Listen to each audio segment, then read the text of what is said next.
Shalom, selamat pagi Bapak Ibu sidang jemaat yang dikasihi di dalam nama Tuhan Yesus Kristus. Kembali dalam layanan podcast Kabar Bahalap, Majelis Jemaat GKE Palangka 1, Majelis Resort GKE Palangkaraya Hulu. Hari ini, Jumat 26 Januari 2024, bersama saya Diakon Aprin Pirantawan, dari lingkungan pelayanan 4.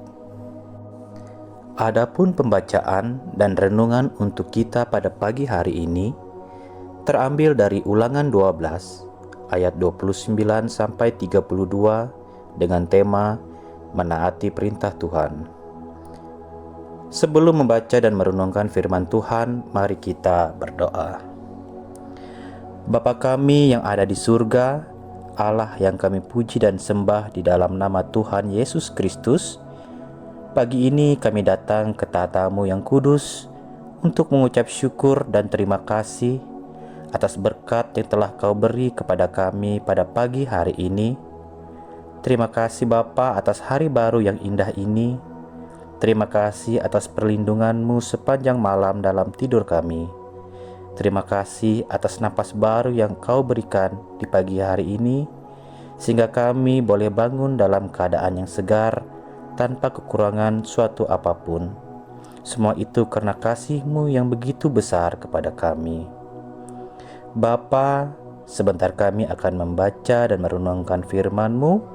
Berkati kami semua dengan Roh Kudus, sehingga kami dapat mengerti dan memahami kehendak-Mu melalui firman ini. Buka hati, pikiran, dan telinga kami untuk kami menerima sabda-Mu. Kami menyerahkan pembacaan dan renungan ini ke dalam tangan-Mu. Dalam Yesus Kristus kami berdoa dan mengucap syukur. Amin. Pembacaan Alkitab sesuai dengan Almanak Nas Gereja Kalimantan Evangelis terambil dari Ulangan 12 ayat 29 sampai 32 dengan perikop peringatan terhadap penyembahan berhala dan ibadah yang sesat. Apabila Tuhan Allahmu telah melenyapkan dari hadapan-Mu bangsa-bangsa yang di daerahnya Kau masuki untuk mendudukinya, dan apabila engkau sudah menduduki daerahnya dan diam di negerinya, maka hati-hatilah, supaya jangan engkau kena jerat dan mengikuti mereka setelah mereka dipunahkan dari hadapan-Mu, dan supaya jangan engkau menanya-nanya tentang Allah mereka dengan berkata, bagaimana bangsa-bangsa ini beribadah kepada Allah mereka? Aku pun akan berlaku begitu. Jangan engkau berbuat seperti itu terhadap Tuhan Allahmu, sebab segala yang menjadi kekejian bagi Tuhan, apa yang dibencinya, itulah yang dilakukan mereka bagi Allah mereka. Bahkan anak-anaknya lelaki dan anak-anaknya perempuan dibakar mereka dengan api bagi Allah mereka. Segala yang kuperintahkan kepadamu haruslah kamu lakukan dengan setia. Janganlah engkau menambahinya atau menguranginya. Demikian pembacaan firman Tuhan. Yang berbahagia adalah mereka yang mendengarkan firman Tuhan dan yang melakukannya di dalam kehidupannya hari lepas hari. Amin. Topik renungan kita pada hari ini adalah menaati perintah Tuhan, yang ditulis oleh Pendeta LDBT. Musa membuka bagian berikutnya dengan pernyataan fakta tentang sesuatu yang pasti akan terjadi di masa depan, yang ditunjukkan oleh kata pertama, kapan. Ketika Tuhan Allahmu melenyapkan di hadapanmu bangsa-bangsa yang akan kamu rebut, dan kamu mengusir mereka dan tinggal di tanah mereka.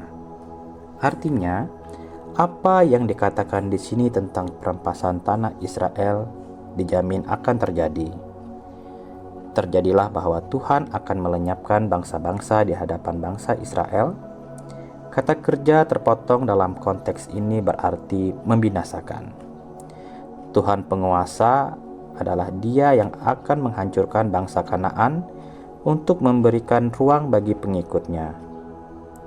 Kehancuran ini juga akan menggenapi penghakiman Tuhan atas kejahatan bangsa-bangsa ini. Tuhan telah menunggu beberapa generasi, memberikan kesempatan bagi bangsa ini untuk bertobat. Namun kesalahan mereka kini sudah lengkap. Tuhan memperingatkan Israel bahwa jika mereka mengikuti jalan kejahatan yang sama, Dia akan mengusir mereka juga, dan itulah yang akhirnya terjadi. Orang-orang pada masa itu mencari sebab-sebab spiritual untuk menimbulkan dampak fisik. Cara berpikir yang normal adalah menganggap peristiwa-peristiwa fisik disebabkan oleh sebab-sebab rohani. Hal ini umum terjadi di seluruh Alkitab. Juga merupakan hal yang umum untuk percaya bahwa dewa tertentu berkuasa atas suatu negeri tertentu.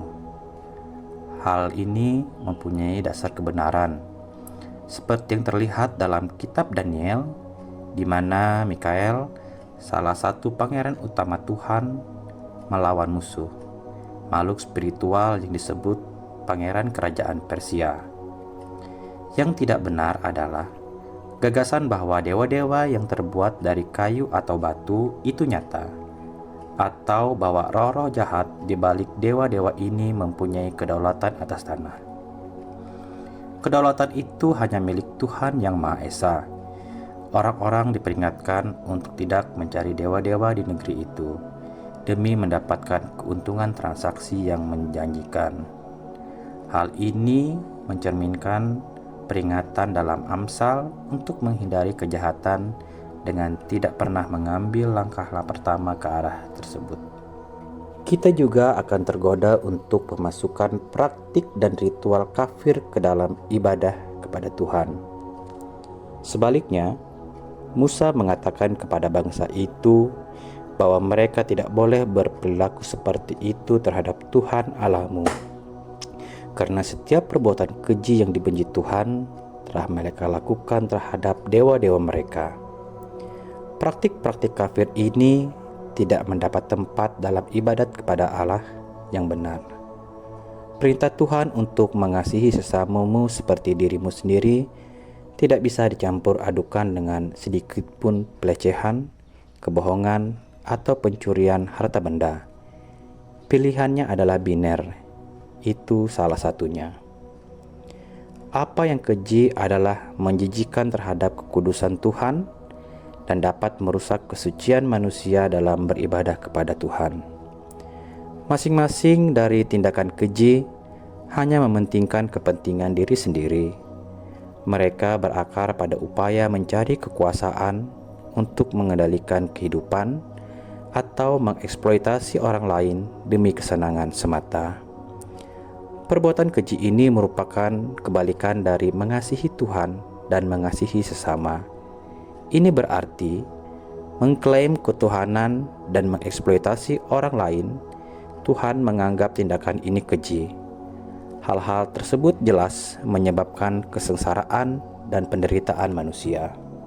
Ada praktik penyembahan berhala yang paling ekstrim di kalangan orang Kanaan adalah ketika mereka membakar putra dan putri mereka dalam api untuk menyembah dewa-dewa mereka.